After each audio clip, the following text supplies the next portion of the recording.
দর্শক, দৃষ্টি প্রতিবন্ধী, দু চোখে দেখেন না, অসহায় এবং দরিদ্র পরিবারের সন্তান, কিন্তু তারপরে কোনো ভিক্ষাবৃত্তি করেন না এবং তিনি ব্যবসা বাণিজ্য করেন।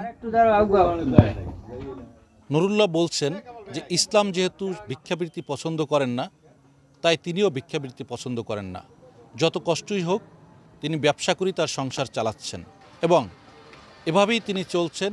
যেভাবে আছেন তাতেই তিনি সন্তুষ্ট এবং সুখী, এমনটাই আসলে তার বক্তব্য। ক্লাস 4-এ পড়ছি, তা পড়ার পর দেখি চোখে মোটেও দেখি না, ল্যামে চুল পুড়ে যায়, তো আর কারেন্ট ছিল না, লেখাপড়া বাদ দিয়া এই এখন কি করবো। তারপর তো ব্যবসা বাদাম টাদাম বেশি টেসি এখন একটু দোকান দিছি। এই দোকান দিয়া এখন এই যে জীবিকা আল্লাহর রহমতে চলে। দুই ছেলে হওয়ার পর বড় ছেলে ইনশাল্লাহ বিয়ে পড়ে, ছোট ছেলে 7-এ পড়ে, লেখাপড়া করাই। আর এই যে আল্লাহর রহমতে জীবিকা আমি চালাই আল্লাহর রহমতে। তো আসলে আপনি তো চোখে দেখেন না, কিন্তু আপনার দোকানে যখন কোনো কাস্টমার আসে তখন তাদেরকে এই যে মালামাল দেয়া, কি মাল চাই, কোনটা দিবেন, এইটা আপনি কিভাবে আসলে দিতে পারেন? এটা তো একটা চাইলে আমি হাতে ধরলে কইতে পারি কোন জিনিসটা একটু একটু একটু তোগাইয়া দিলেও ওদের ব্যাপারে আমার একটা পছন্দ আছে, আমি মালটা থুই, এটা চাইলেই আমি দিতে পারি। যখন তখন আমি মালটা থুই, এইটা থুই, যেটা থুই ওইটা আমি লগ লগ দিতে পারি। নাহলে একটু আতাইয়া একটু দেরি হয়, এই হাতে ধরলেই বলতে পারি। যে আপনাকে কয় টাকার নোট দিছে, কত টাকা দিছে, সে কত টাকা পাবে, এইটা কিভাবে আপনি বুঝেন?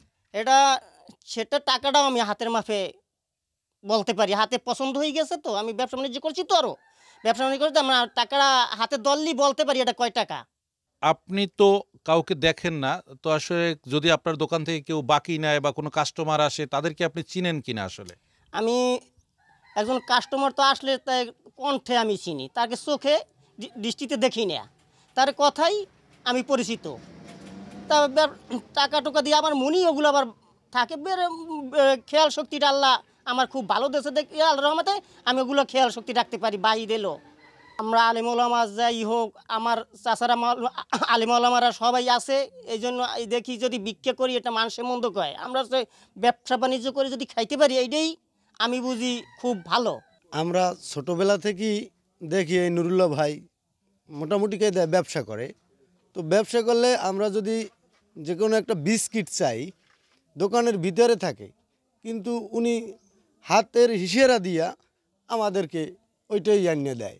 আমরাই তো ঠিক মতন চলতে ফিরতে পারে, কষ্ট হয়, কিন্তু তার চেয়ে ও ভালো চলাফেরা করে এবং আর দুইটা ছেলে মেয়ে পড়ায়, এই ব্যবসা বাণিজ্যের উপর দেয়। তারপর তো ভিক্ষা করার চেয়ে তো ভালো। তার তো চলতে কষ্ট না, সে সুন্দর চলে, টাকা পয়সা সবই চেনে। আমরা চোখ বুঝলে টাকা চিনি না, কোনটা কয় টাকা নোট সে বলতে পারে, এটা কয় টাকার নোট, 100 টাকার না 50 টাকার সে বলতে পারে। সে একলা চলে, 5 ওয়াক্ত নামাজ পড়ে। আমরা মনে করি নুরুল্লাহর মতো যে যার অবস্থান থেকে যদি এমন মনোভাব নিয়ে চলতে পারি, তাহলেই একটি সুখী সমৃদ্ধশালী দেশ গঠন হতে পারে। আবু জাফর ছালে, চ্যানেল 24, বরগুনা।